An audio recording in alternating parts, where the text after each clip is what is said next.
Hello friends, welcome to our channel. வாங்க English பழகலாம். இன்றைக்கி நம்ம 30 முக்கியமான வாக்கியங்கள் நம்ம டே டு டே லைஃப்பில் யூஸ் பண்ணுறது தான் பார்க்க போகிறோம்.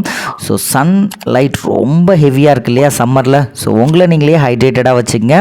ஸோ 30 வாக்கியம் பார்க்கலாம் வாங்க. முதல் வாக்கியம், அது போகட்டும். அது எப்படி சொல்லுவீங்க? அது போகட்டும், அது போகட்டும்பா அப்படின்னு சொல்லுவோம்ல. Let it go, let it go. சம்மர் அது பாட்டுக்கு போகட்டும்பா அப்படின்னு சொல்லிடலாம். ஓகேங்களா? ஸோ உண்மையாக சொல்கிற ஃப்ரெண்ட்ஸ், ரொம்பவே ஹாட்டாக இருக்குது இந்த சம்மரில். ஸோ வெளியில் போகும்போது முடிஞ்ச அளவுக்கு உங்களை ஹைட்ரேட்டடாக வச்சுக்கிட்டிங்க அப்படின்னா உங்கள் உடம்பு ட்ரை ஆகாமல் நிறைய நோய்கள்லேருந்து கண்டிப்பாக பாதுகாக்கப்படும். அடுத்து பாருங்கள், நான் தான், நான் தான். இட்ஸ் மீ, இட்ஸ் மீ அப்படிங்கிறது நான் தான். மூணாவது வாக்கியம் பார்க்கலாமா? ஸோ சின்ன சின்ன வாக்கியங்களாக தான் இந்த 30 வாக்கியங்களும் கொடுத்துருக்கேன் ஃப்ரெண்ட்ஸ். நீங்கள் ஈஸியாக ட்ரை பண்ணலாம். பாருங்கள், நிம்மதியாக இருங்க. நிம்மதியாக இருப்பா சொல்லுவோம்ல, பி ரிலாக்ஸ்ட். அவ்வளோதான் ஃப்ரெண்ட்ஸ், பி ரிலாக்ஸ்ட். இதுவே அமைதியாக இருங்க அப்படின்னா பி காம். பி காம் அப்படிங்கிறது அமைதியாக இருங்க அப்படின்னு சொல்கிறது. இதில் நிம்மதியாக இருங்க அப்படின்னு சொல்கிறதுனால பி ரிலாக்ஸ்ட். நான்காவது வாக்கியம் பார்க்கலாமா? நீங்கள் அவர்களுக்கு உதவ முடியுமா? நீங்கள் அவர்களுக்கு உதவ முடியுமா? நீங்கள் அப்படிங்கிறத எப்படி சொல்லுவீங்க? யூ அப்படின்னு சொல்லுவீங்களா? இப்போ அவங்களுக்கு ஹெல்ப் பண்ண முடியுமா? அவர்கள் அப்படிங்கிறது தேவ தெம்மா நம்ம மாற்றுறோம். ஆப்ஜெக்டில் போகும்பொழுது தெம்மா மாறிடும் ஃப்ரெண்ட்ஸ். இதை மட்டும் ஞாபகம் வச்சுக்கோங்க. Can you help them? Can you help them அப்படின்னு அர்த்தம் ஃப்ரெண்ட்ஸ். கொஞ்சம் வேலையாக இருக்கிறேன். கொஞ்சம் வேலையாக இருக்கிறேன்ப்பா சொல்லுவோம்ல, கொஞ்சம் ஒர்க்காக இருக்கேன். அதை எப்படி இங்கிலீஷில் சொல்லுவீங்க? கொஞ்சம் பிஸியாக இருக்கிறேன். எஸ், ஐ ஆம் அ பிட் பிஸி. ஐ ஆம் அ பிட் பிஸி. ஐ ஆம் அ லிட்டில் பிட் பிஸி அப்படின்னு கூட சொல்லலாம். கொஞ்சம் வேலையாக இருக்கிறேன் அப்படின்னு சொல்கிறது ஃப்ரெண்ட்ஸ். அடுத்த வாக்கியம் பார்க்கலாம். நான் கோபமாக இல்லை. நான் கோபமாலாம் இல்லைப்பா. ஸோ கோவப்படாதீங்க ஃப்ரெண்ட்ஸ். கோவப்பட்டிங்கன்னா நம்மளோட ப்ரீதிங் நம்மளுக்கு தெரியாமலே அதிகமாக இருக்கும். ஸோ நம்மளுக்கு உடம்பில் இருக்கக்கூடிய மாற்றங்கள் அதிகமாக கோவப்படுறதுனால நிறைய நோய்கள் வரும்னு சொல்கிறாங்க. ஸோ கோபம் மட்டும் பற்றாதீங்க. ஸோ அதுக்கு தான் இந்த ஒரு சென்டென்ஸ், நான் கோபமாக இல்லை. I am not angry. பாருங்கள், ஐ எம் நாட் ஆங்க்ரி. இப்போ ஒரு 2 சென்டென்ஸ் கழித்து அடுத்து ஹங்க்ரின்னு வரும் பாருங்கள். ஹங்க்ரின்னா என்ன? கரெக்ட், பசி. ஆங்க்ரி அப்படிங்கிறது கோபப்படுறது. சரிங்களா? கோபம் அப்படிங்கிறது ஆங்க்ரி. சாப்பிட என்ன இருக்குது? ஒரு ஹோட்டலுக்கு போகிறீங்க. ஸோ சாப்பிட என்ன இருக்குது அப்படின்னு கேட்குறது எப்படி கேட்கலாம்? What is there to eat? What is there to eat அப்படின்னு கேட்கலாம் ஃப்ரெண்ட்ஸ். ஓகேங்களா? சாப்பிட என்ன இருக்குது.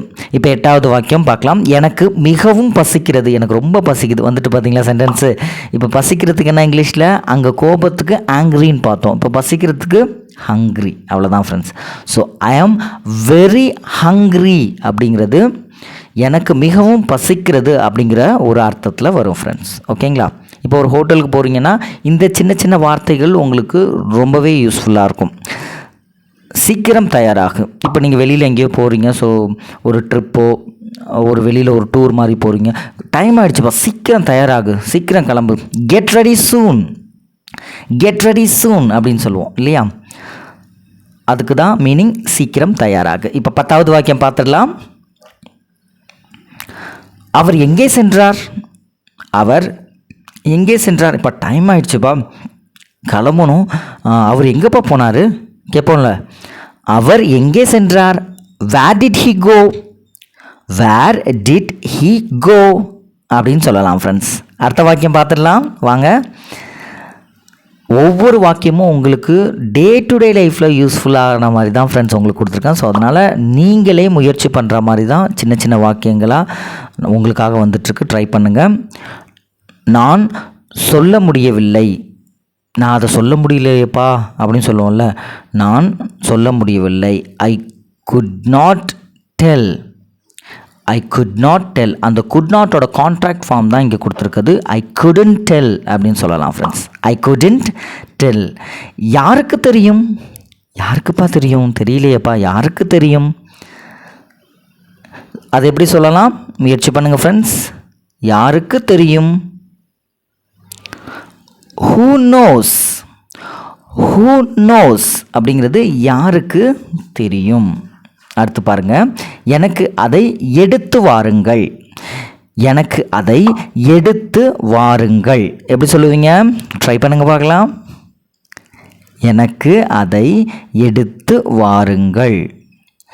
bring it to me. bring it to me. ஓகேங்களா? ஸோ அதை அப்படின்னா bring it to me, அதை எனக்கு கொஞ்சம் எடுத்துகிட்டு வாங்க.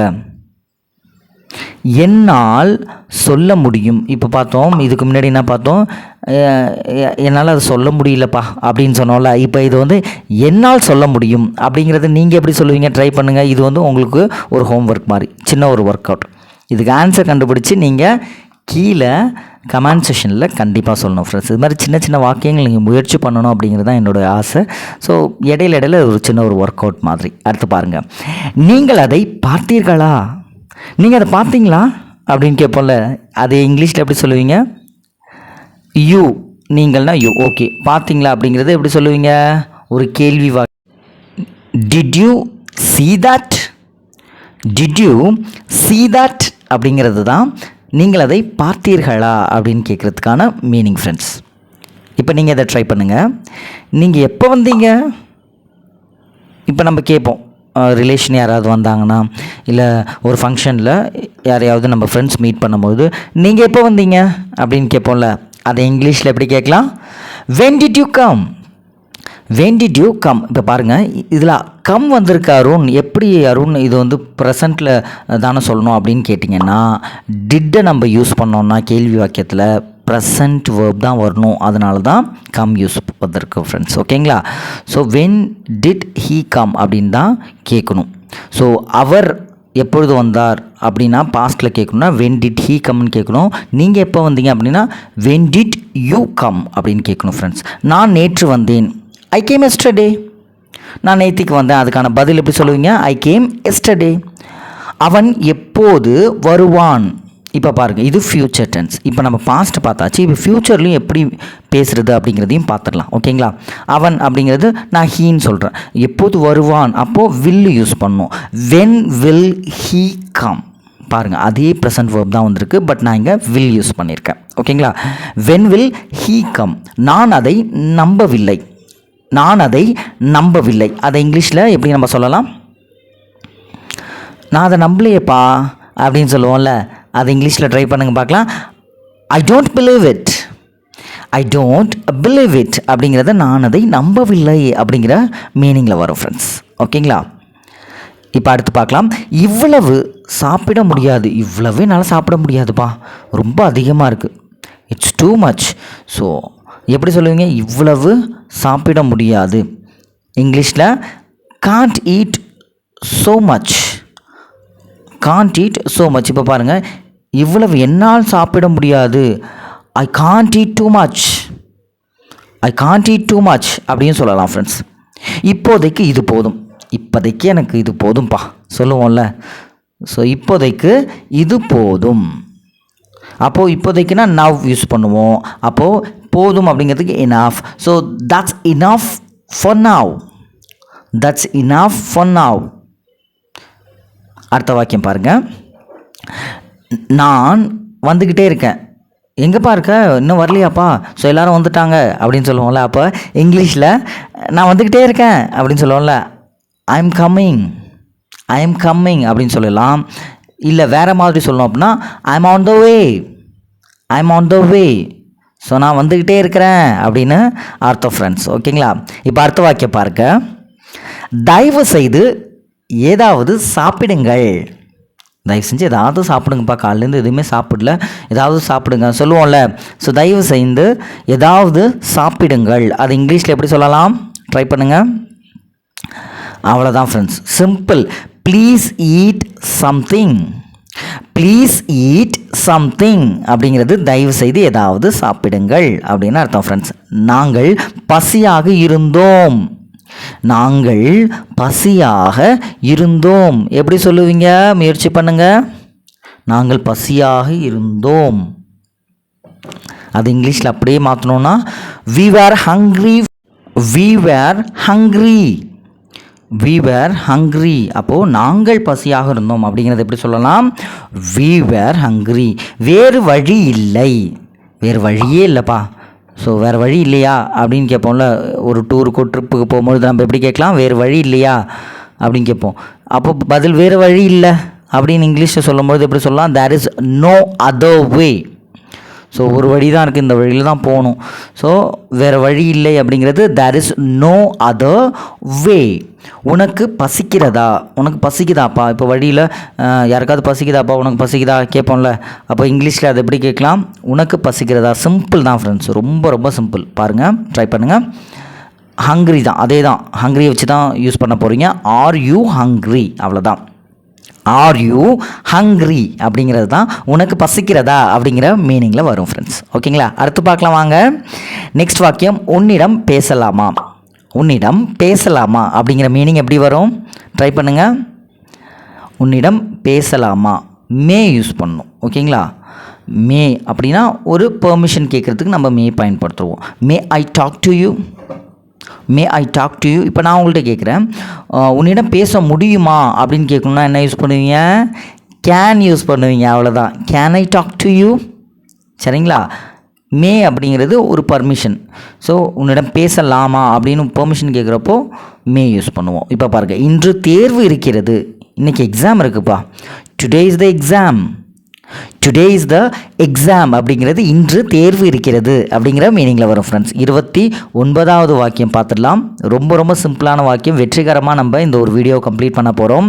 ஸோ நீங்கள் முயற்சி பண்ணுங்கள். ஸோ மறுபடியும் இந்த ஒரு வீடியோ பார்த்து நீங்களாகவே இந்த சென்டென்ஸை இங்கிலீஷில் பேசுகிறதுக்கு முயற்சி பண்ணுங்கள் அப்படின்னு நான் சொல்கிறேன். இப்போ நீங்கள் முயற்சி பண்ணுங்கள் அப்படிங்கிறது இங்கிலீஷில் எப்படி சொல்லுவோம், try it your self. So friends, try it your self. நீங்கள் மறுபடியும் இந்த ஒரு வீடியோ ஒருத்தர் கோ த்ரூ பண்ணி நீங்கள் ட்ரை பண்ணுறப்போ இங்கிலீஷில் பேசுகிறதுக்கு கண்டிப்பாக வரும். ஸோ நெக்ஸ்ட்டு வாக்கியம், கடைசி வாக்கியம். இது உங்களுக்கு ஒரு சின்ன ஒரு ஒர்க் அவுட் மாதிரி. இதை இங்கிலீஷில் நம்ம எப்படி சொல்லுவோம், நான் நாளை உங்களிடம் பேசுகிறேன். நெக்ஸ்ட் வீடியோவில் உங்களோட நாளைக்கு நான் பேசுகிறேன். ஸோ ஃப்ரெண்ட்ஸ், பாய், டேக் கேர், சைனிங் ஆஃப். இது வரைக்கும் இந்த வீடியோவை பொறுமையாக இருந்து வாட்ச் பண்ணியிருக்கீங்க. கண்டிப்பாக இது ஒரு உங்களுக்கு வேல்யூ ஆட் பண்ணக்கூடிய ஒரு விஷயமாக தான் இருக்கும். இங்கிலீஷில் வேறு ஏதாவது உங்களுக்கு சந்தேகங்கள் இருக்குது, டவுட்ஸ் இருக்குது அப்படின்னா ஃப்ரீ ஆன்லைன் அட்வைஸ் நான் உங்களுக்கு கொடுக்குறதாக இருக்கிறேன். 9488018811 அப்படிங்கிற நம்பருக்கு கால் பண்ணுங்கள். கண்டிப்பாக எந்த டவுட்ஸாக இருந்தாலும் நான் கிளியர் பண்ணுறேன். So thank you friends. நெக்ஸ்ட் வீடியோவில் உங்களை பார்க்குறேன். அது வரைக்கும் bye from around, take care, signing off.